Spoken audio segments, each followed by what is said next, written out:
In this video I'm going to show you how to download and install the game Magical Girl Konoha on your PC. So what we need to do is go to Google, and before we start I would like to ask you to subscribe to the channel and like the video. After that we will go to search and we need to locate the game on Steam. So go to Steam and after that go to the search bar and there we will search for Magical Girl Konoha. As you can see, this game is a paid game and it's available for 19 euros and 50 cents.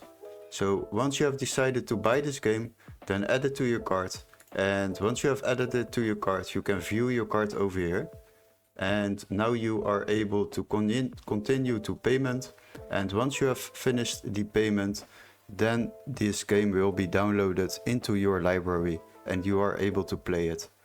So hopefully this tutorial was helpful. Don't forget to like and subscribe, and we would love to see you in our next tutorial. Cheers guys!